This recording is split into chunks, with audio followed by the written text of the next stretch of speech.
duniani. Mwenyezi Mungu twakuomba utujalie.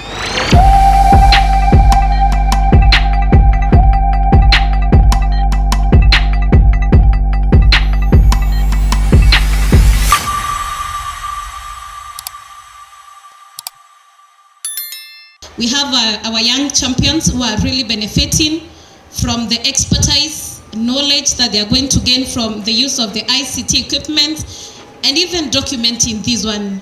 This one is a good thing that they can even use in their CVs when they will be seeking for jobs. It's a good experience. We also have Chuka here as part of this noble project. When the books of history will be written, they are going to be part of this, that they were among the first team that documented our indigenous knowledge in the Rakanithi. Equally, we are going to receive a number of items to be used in the Department of Culture for ICT, not for this program, but going forward. Ideally, Your Excellency and Madam PS, this is a great initiative. It is a noble one, and that we welcome highly in the Rakanithi. Your Excellency and Madam PS, we pledge that this team here is ready. We began from yesterday to prepare for this and even to undergo training, and we are running all the way to Friday, so we will be well equipped with the right information. So we are going to deliver a good exercise.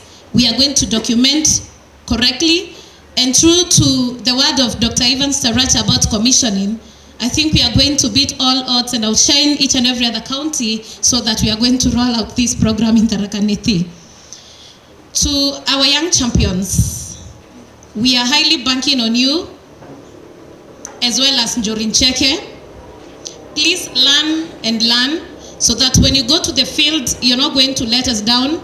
Remember, we talked about a wage that is going to be paid after this exercise. What is the meaning of that? If you fail to document in the right way, then you're going to not only affect yourself, but also affect the country and even the Rakanithi. So you have a duty to make sure that you learn.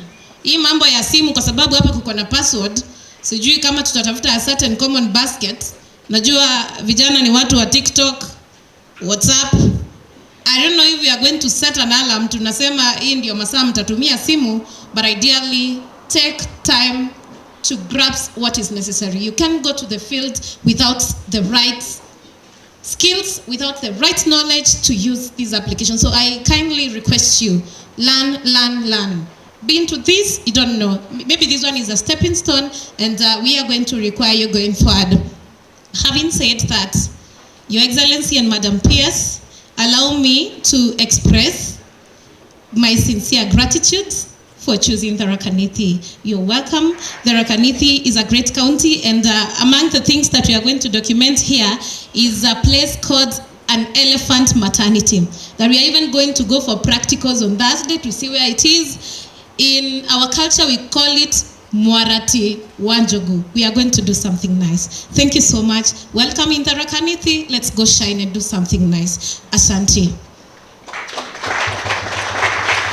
And very important to this country, given that our parliament passed a legislation in 2016, and Mheshimiwa Governor nakushukuru kwa sababu you are part of this legislation.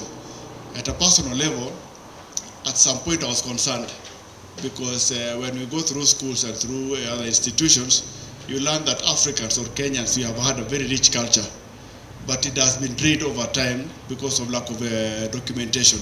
And therefore, this is a very noble initiative that is being carried over by the national government and the county government in conjunction with the local communities. And therefore, this is empowering our communities. It is also giving our communities the opportunity to be able to document what they have had historically over a long period of time. It is also going to enrich and build on our culture going forward, because at some point I was worried that we have had a culture that brought us together as Africans, as a people, and that has actually been able to guide our communities over a long time. But because of lack of documentation and because of our diversity as Kenyans, we might end up losing very, very important part of our heritage, and it's therefore imperative that this exercise na vijana ambao mnahusika ni opportunity pia kwenu wakati mnaendelea kufanya exercise ya documentation to be able to learn our culture, the very important part of our heritage, ambayo imeweza kuweka watu wetu over a long period of time, ambayo pia imeweza kukuza na kujenga imani yetu na vile tumeweza kuishi kama watu. You know, our peers, sometimes when you go around this country, when you're learning our culture, geography and history, tunaambiwa kwamba the first man to visit Mount Kenya alikuwa mzungu. I don't know kama mheshimiwa governor anakubaliana nayo, because I know Ameru wamekuwa hapa over years. Juzi nilikuwa napita Thompson Falls. Imeandikwa Thompson Falls because inasemekana mzungu wa mtu wa kwanza kufika Thompson Falls ni mzungu ambaye alitoka Britain. Ukienda Lake Victoria imewekwa jina ya mzungu. Inasemekana pia it is named after mzungu. So sometimes to ask ourselves, is it that we never visited Mount Kenya all those years mpaka mzungu akafika? Definitely is not the case. But because our culture haijakuwa documented over many years, and you have lost so much heritage because of not documenting, and people took advantage of not documenting kuweza kuchukua. It is also good because tumesema tuna patent our heritage. I remember one time there was an argument kwamba Japanese walikuja hapa wakachukua kiondo na wamepatent kwamba it is a product from Japan, and yet we know that kiondo imekuwa ni kitu ambayo imekuwa hapa Kenya for quite some time. It actually originated from Kenya, and therefore we are losing a very important part of ourselves. We are also inheriting a culture that is not ours. We are inheriting something that we are not part of, and therefore this one reverts us back to where we came from. Ukiangalia mambo ya medicine today, people are going back to traditional medicine, which for some time ilikuwa disregarded as something that was not good.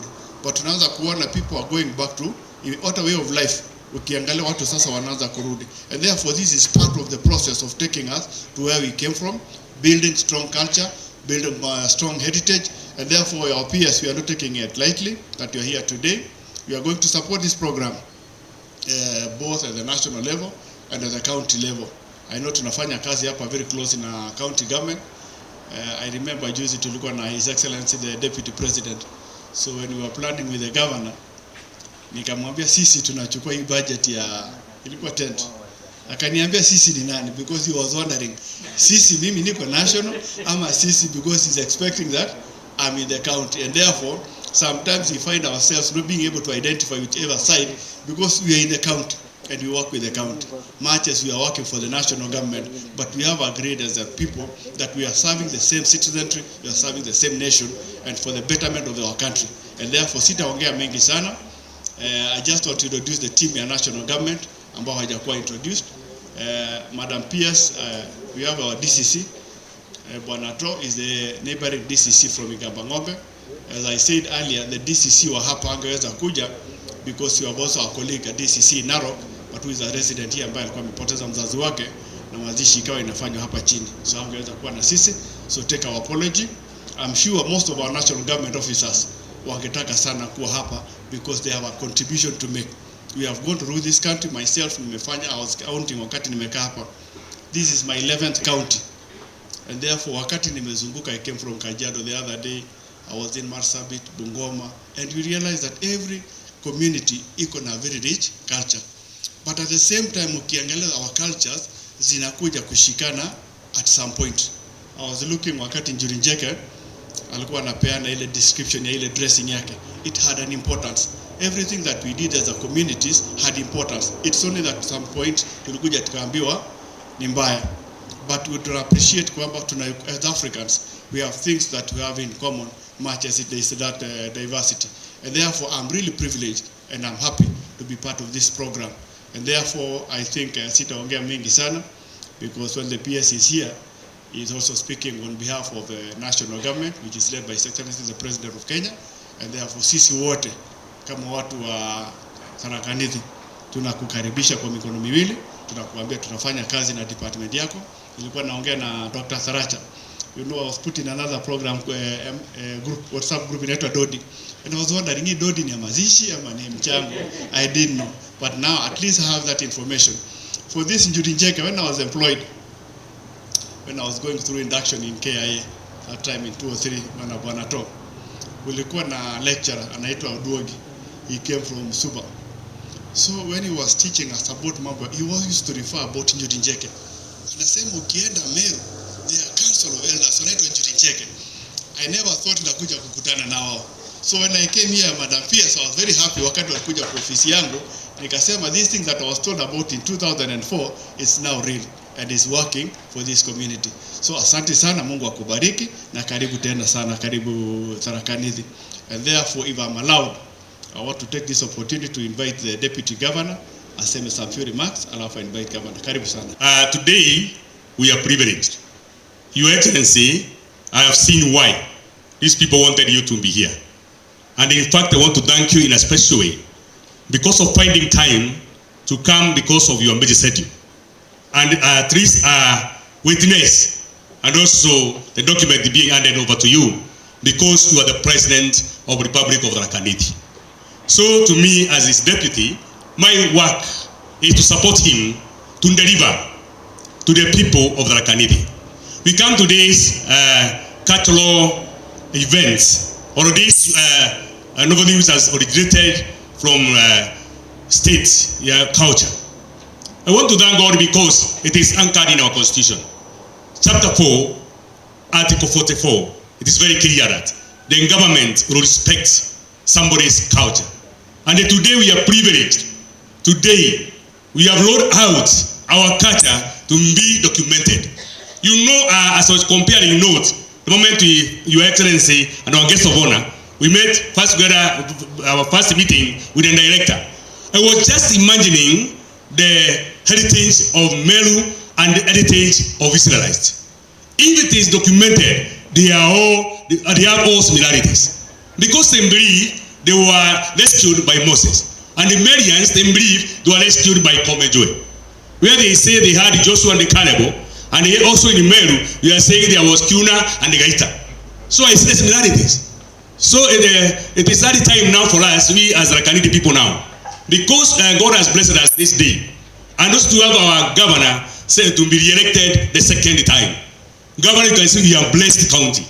And I thank God because whatever is going to happen here, he is going to leave a legacy of what he says that he is not leaving anyone behind, including Jolin Cheke now. We are very much together. Madam PS, this was so important for us that we had to leave everything that we were doing wherever we are to be here, and we are glad we did. I want from the onset to thank you most sincerely for finding time to be with us and for having sent your team a day in advance to come and start off this exercise. And we'd also like to thank you for ensuring that Tharaka Nithi County is among the first 13 counties to be considered by the national government for support to participate in this exercise for preservation, conservation of our culture. Madam PS, like I was telling you when I met you, one of my regrets in life is that the fact that I was not able to see my grandfather, and to date I just get description of how he looked like. It's only that I don't like having a blame game, because in 1968 when he passed on, there was technology in this country. There were cameras, for still, even if they were black and white, there were videos. There was nothing would not have given today to have seen my grandfather.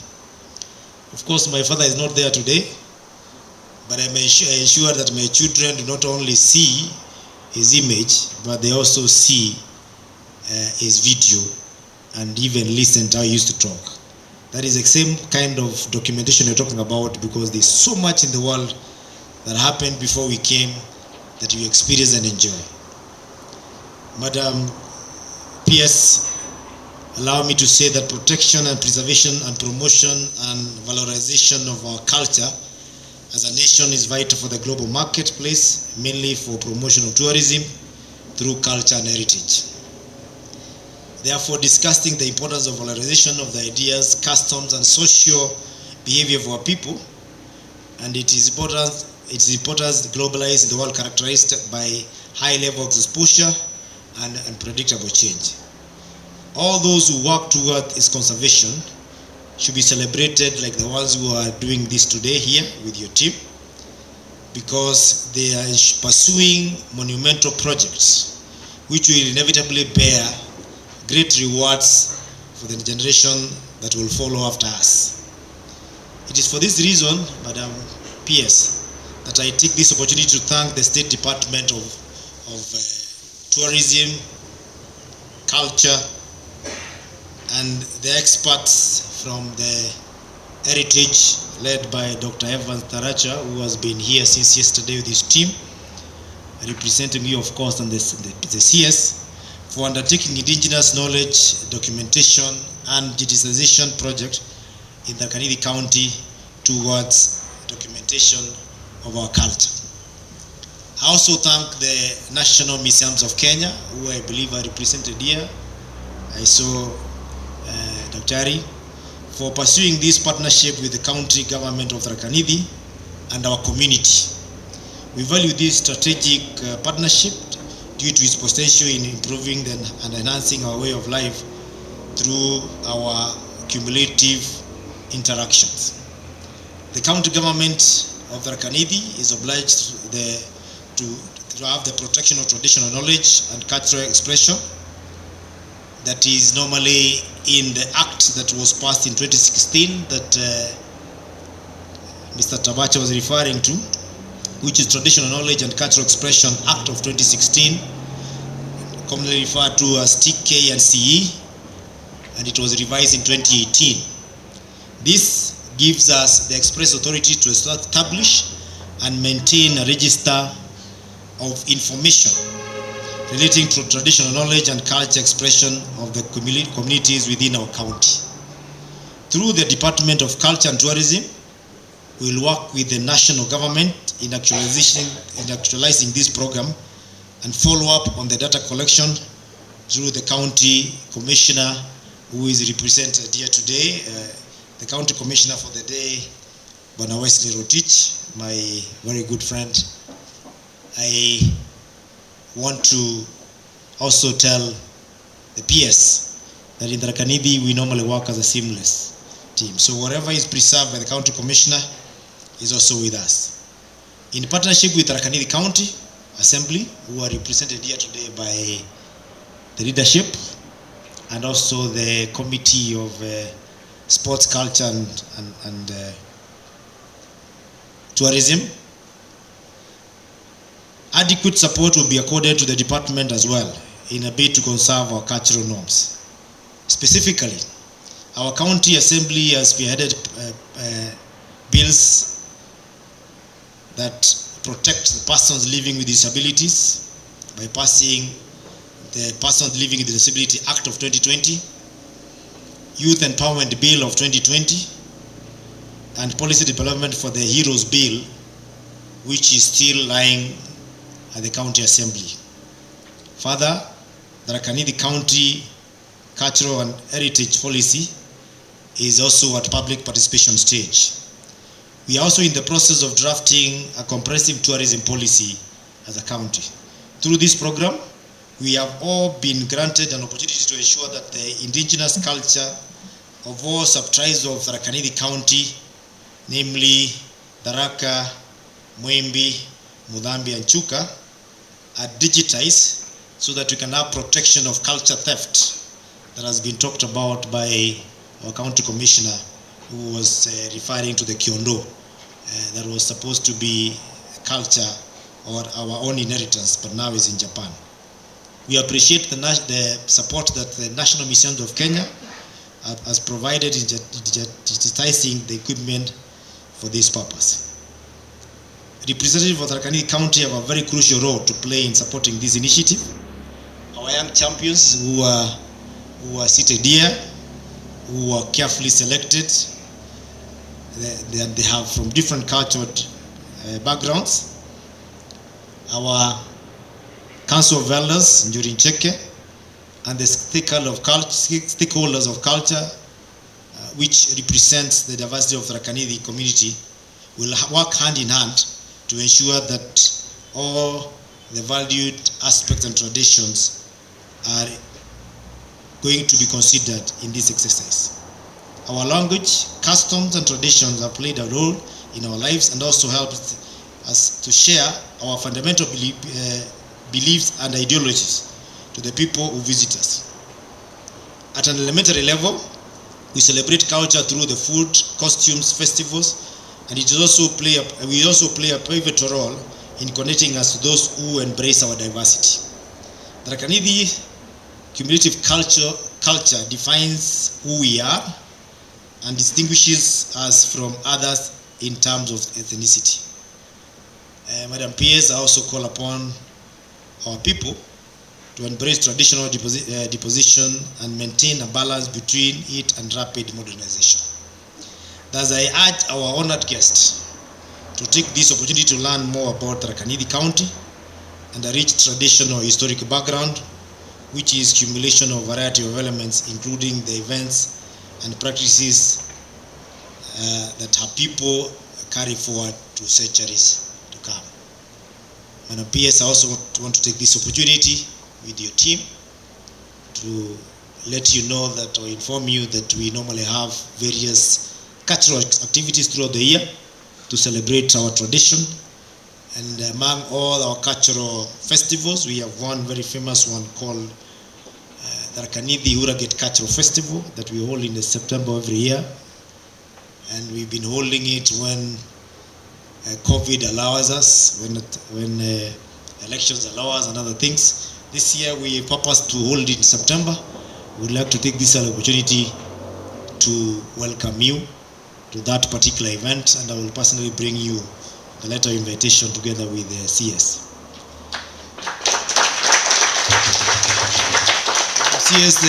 PS, the reason why I've read that speech, I don't do written speeches. I don't like them. But today is a day of digitization and record keeping.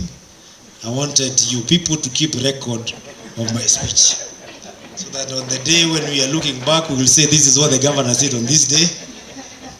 Otherwise, I would have liked to speak of the curve. And because I am a manager who is also a politician, and I may have taken a little bit of more time, so you're the chief guest, madam. Allow me just 2 minutes to ask the members of the County Assembly of Rakanithi. Now that the precedence has been set by the national government, it is time we give a consideration to our Department of Culture and support them with the pending bills. We have the Heroes Bills. We have the Heroes Bill that is lying at the County Assembly. And without that passing this bill, it is the reason why we have not been able to name our streets in all our towns. Because with the Heroes Bill, we will be able to name our streets in the honor of our fallen heroes and also our tradition, so that we don't lose it. It is one way of ensuring that we have a culture. There should be a street in this town that is named after Kaura Beshao, who is the founder of Dorite. We would like when our children pass on the streets, they can ask who is that Kaura Beshao, and that is where the conversation starts. We'll also like to ask you to pass all the other bills that are related to protection of our knowledge or protection of culture. Madam CS, the biggest problem in this country is our youth and even our grown-ups who we experience and enjoy culture have never realized that culture can be stolen most of the time, and therefore they need for patent. They need to be able to say this is our tradition, this is the origin of the Rakanithi, and using an organization that we are members or we ascribe to, which you all know about, the UNESCO, which is United Nations Education, Science and Cultural Organization, which started in 1945. It allows us to patent and register all our cultural, unique innovations with them, so that it is not again duplicated or stolen by other people. All the things we are talking about here, the things that Kamwara showed us, if we do not take that initiative, you might find them one day in Japan or in China being passed as an origin of China, and you have nowhere, and they will be making a lot of money out of it. There will be nowhere we can't go to any legal litigation or any legal recourse, because we have nothing to show for it. It just remains a word of mouth. It is your word against mine. So please let us pass a bill that, or a policy that does not only compel our people, but also guides them to make sure that we patent our culture. I will not miss this opportunity to say that we are very proud of Njuri Cheke, Madam PS. When the county commissioner was speaking and mentioned Njuri Cheke, I saw them clapping. They were very happy because he was inducted back in 2003, he said, and they were talking about Njuri Cheke while in that place. But you know, if we are not careful, we shall lose Njuri Cheke in Ameru nation, because we want to see younger Njuri Chekes with you, Bwana Kamwara. We want to see young people behind you there who are dressed like you, carrying your values. Because in another, if I look at you and me in another 50 years, huko ni mbali sana, maybe ni kesho kutwa na kesho ingine. If we tukienda vile tunaenda, in another few years it will not remain a memory, but we would like people to practice it. One of the things that will make that not happen, na wacha niseme kwa Kiswahili, ni kwamba siku hizi Njuri Cheke yetu ambaye mimi ni mmoja wao, ikifika wakati wa siasa, wanasiasa wanatugawanya. Tunapata kuna Njuri Cheke ya Mudhomi Njuki, kuna Njuri Cheke ya mtu mwingine. Ukienda Ameru kuna Njuri Cheke ya nani na kuna Njuri Cheke ya mwingine.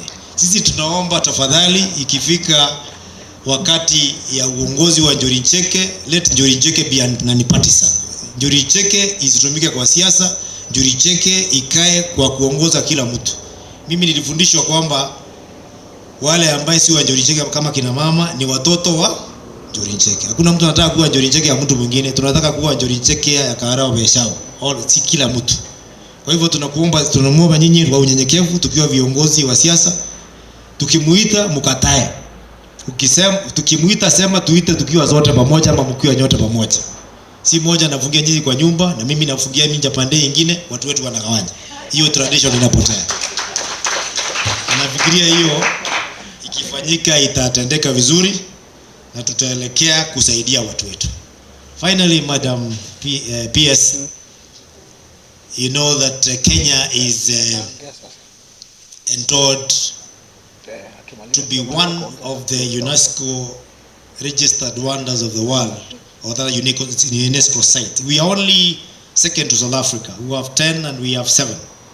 And one of the 7 is just next year to us, the Mount Kenya National Park, which we are touching here. Next to us is one of the UNESCO sites. The others, you know them because that is your department. The Fort Jesus, the old town of Lamu and the others. There's a very unique phenomenon that happens in Mount Kenya here, just next to us. That all the elephants in Mount Kenya region come to give birth in one region here, which is only 3 kilometers away from where you are. It is only time and weather that is not allowing, and I've taken you there. What is very unique and people don't know about that place, although it's our secret, although I'll give you a hint. Lactating mothers, there's something they like nibbling. You know, they have appetite. Sometimes you find them eating clay, sometimes other things, you know, because the baby is craving for something. The elephants have something they normally crave for when they are expectant, and it's usually found in that place called Gakeda, in the whole of Mount Kenya. So they come here there to eat that, and also it has got a very good environment which takes care of their young ones when they give birth to them. And when their mothers the mothers of elephants are blessed with the young ones, also they need to regenerate their energy. Whatever they eat is normally found there. And we're not going to say what it is because we like to keep the tradition. We don't want our elephants to migrate. That remains our tradition. But we would like also that to be documented so that the whole of Kenya can know, and we can promote that as a tourist site together with your department, because all of us are one Kenya. With those very many remarks, I once more want to say how happy we are for you to have chosen Tharaka Nithi to be among the 13 counties that you're going to do this. And I also don't want to finish without telling you that we are grateful for the equipment you've given us, for the young people that you've taken, I think 30 of them, that you are going to pay big amount of money, which I do not want to say because of those who are not getting that money here. Sitaki wafamia watoto wetu. They are happy also to have participated in this, despite the money aspect, and we are sure that we have young champions who are represented here today. You've seen their president. They are young champions going to the future.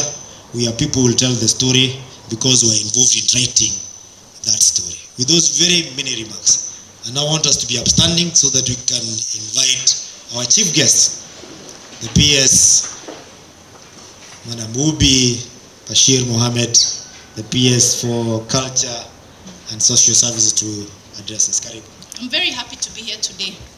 Sio mara yangu ya kwanza. I've been here before, and I feel very honored and privileged to be here. It's one of the counties that I hold dear to my heart, and the governor knows why. That is our secret.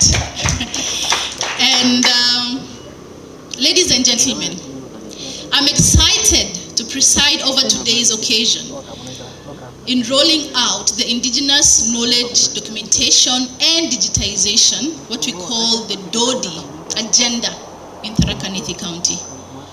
My State Department for Culture and Heritage, through the NPI initiative, which is a Kenya Vision 2030 flagship project, is piloting phase 1 of the DODI project in 13 counties. We have Garissa, Kakamega, Kericho, Kisii, Makueni, Kilifi, Marsabit, Murang'a, Siaya, Turkana, Vihiga, and our beloved Tharaka Nithi County. This function in Tharaka Nithi is about the Ameru people in general.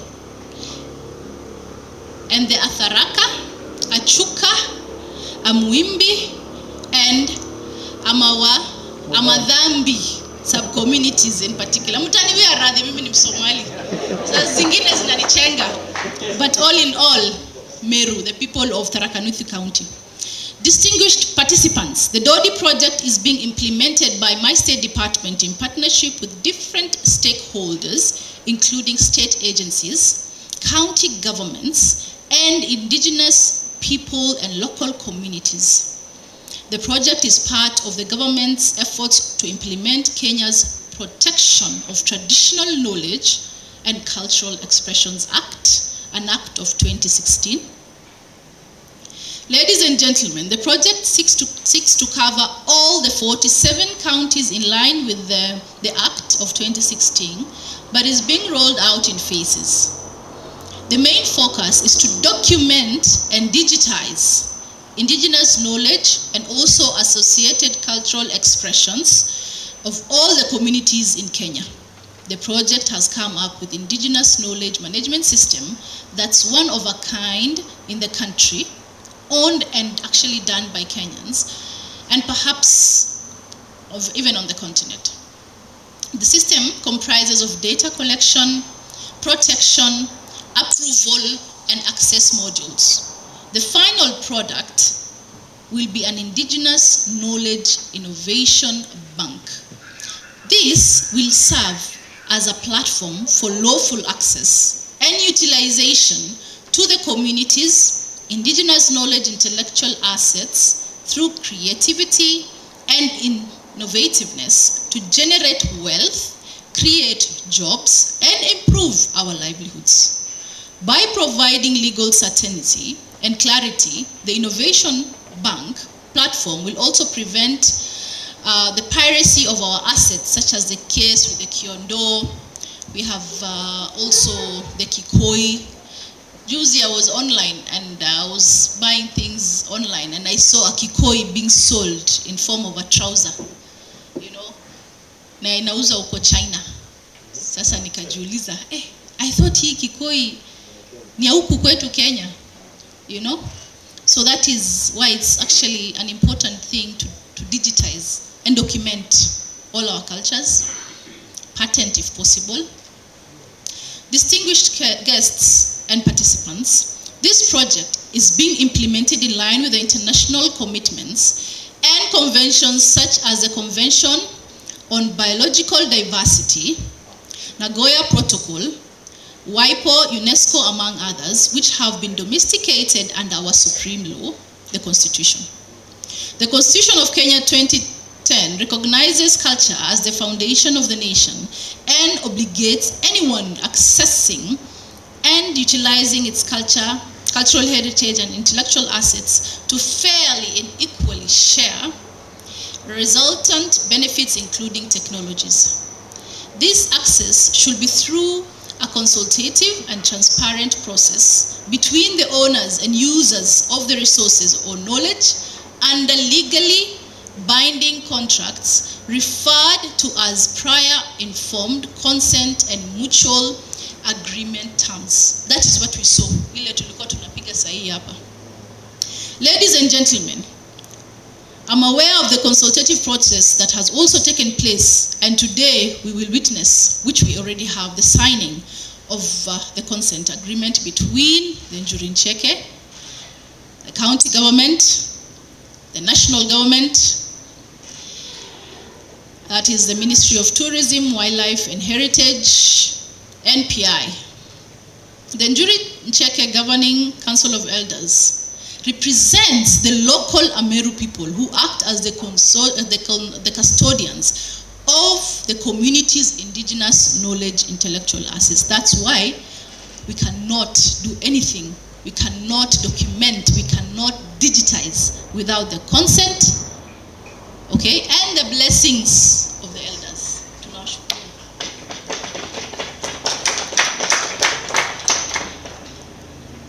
I'm also aware that the following indigenous knowledge intellectual assets have been prioritized for documentation within Tharaka Nithi County.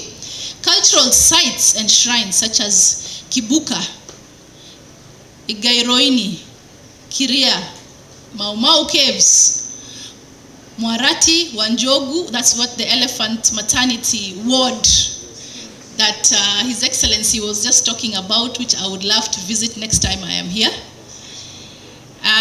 Traditional medicine such as the anti-venom and anti-asthma, it's called the Ntoga, Mutuika, the stomach illnesses, animal illnesses, and also Tharaka Nithi, the dresses, the beautiful cultural attire which our dancers were wearing today. Kwanza ningependa mpelekwe Bomas of Kenya na mkuwe part and parcel of our dancers there.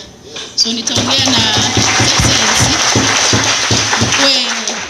umekuwa at least one of us kule Bomas of Kenya, because we need those beautiful dances there. Distinguished participants, you will agree that all the aforementioned indigenous knowledge, intellectual assets are low-hanging fruits awaiting minimal harnessing to gain entry into the marketplace. These assets will therefore play a critical role in opening up the economy of Tharaka Nithi, in particular Kenya, and Kenya as a whole, through value addition and commercialization. Honorable Governor, ladies and gentlemen, as you are aware, culture is largely devolved, and the counties will be expected to continue with documentation and digitization of their indigenous knowledge, intellectual assets for a very long time.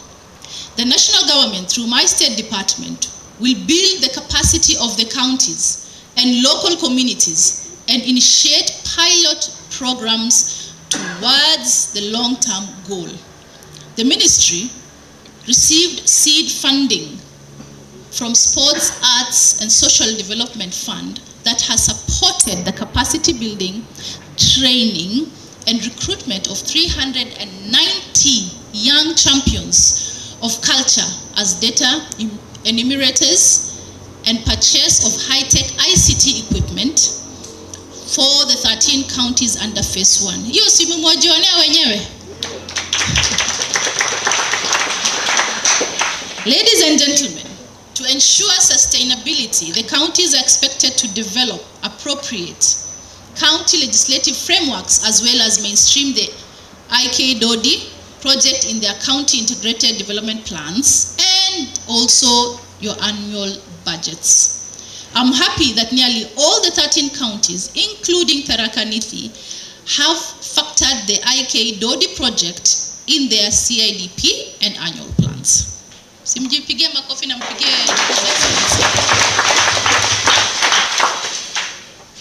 Distinguished guests, ladies and gentlemen, the national government will continue to partner with the county governments and local communities to realize the objectives of the Dodi project. In particular, in responding to the President's call on aggregated industrial hubs in every county, the ministry, through NPI and partners, will ensure that appropriate strategies and guidelines with a focus on value addition are put in place.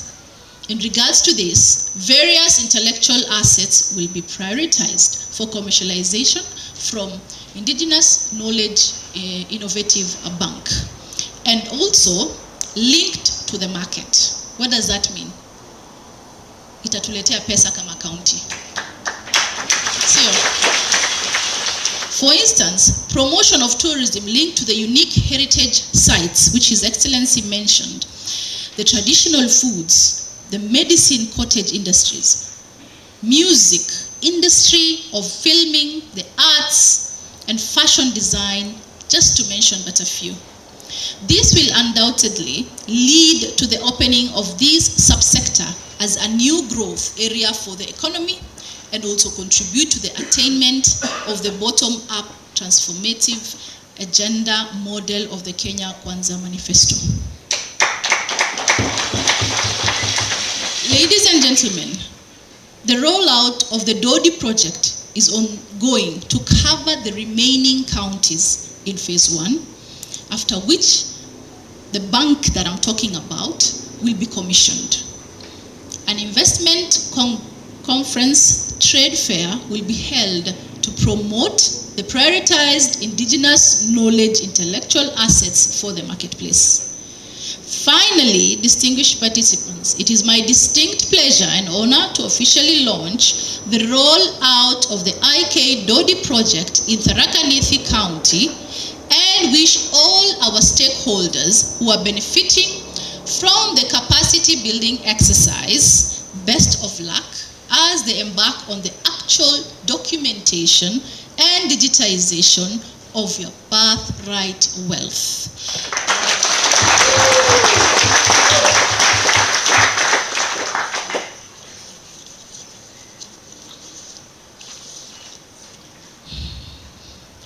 You know, it is time we wrote our own story.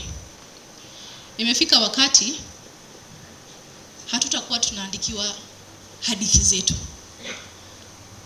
Kama wana wa Tharaka Nithi, it is our right to document and digitize our cultures, our heritage.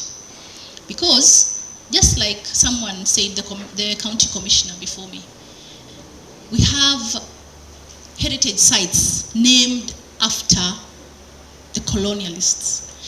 We have brilliant, brilliant heritage sites in this country.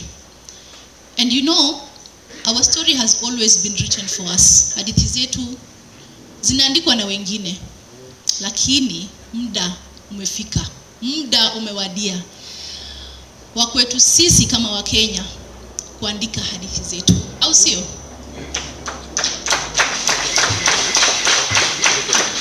Our elders are here today. In a few more years, hata tuseme 10 years, 20, 30, they'll not be here. It's a fact. So, I will not be here in another probably 50, 60 years, or even 10 years, even 5 years. But, cha muhimu ni, whatever we leave behind should benefit our generations to come. Tukifa leo, His Excellency akiondoka, what has he left behind? So this is the right time to push for an agenda that will benefit the people of Tharaka Nithi County. Mpo? Mko na mimi? Thank you. Another thing is our eroding cultures. Desturi zetu na mila zetu zinaoshwa. They are being eroded. They are being lost. We see funny things going on in this country, in this world, which are used to push an agenda. As Africans, what are our cultures? What are our principles which we need to uphold? This is the best time to document them. If we do not document them, if we do not digitize them, who will? Hamna. Nobody is going to come and hold our hand. Sisi, kuamka, work with the county government, work with the national government to ensure that our cultures are upheld. As a people and as a national government, we are ready to work with the county government. We're going around all the counties. We have a phase 1 and phase 2. Sasa hivi tumefanikiwa kufika Tharaka Nithi County as our 5th county, but we have a rolled out program where we're going to make sure that we digitize, document, not just for the sake of it, for the sake of generations to come. Kwa hayo machache, ningependa pia kusema our youth. As you know, the bottom-up economic model emphasizes on youth empowerment, creating jobs kwa mama, women empowerment, wazee.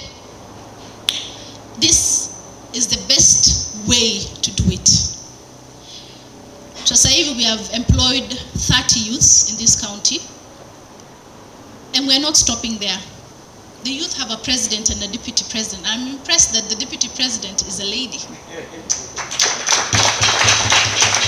I'm impressed that the CEC culture is a lady. I'm impressed that the chief officer of culture and tourism is a lady. I mean, clap for your governor. Huyu governor wenu inaonekana is a very fair man, isn't it? Kwa hayo machache, bogani muno. Asanteni sana.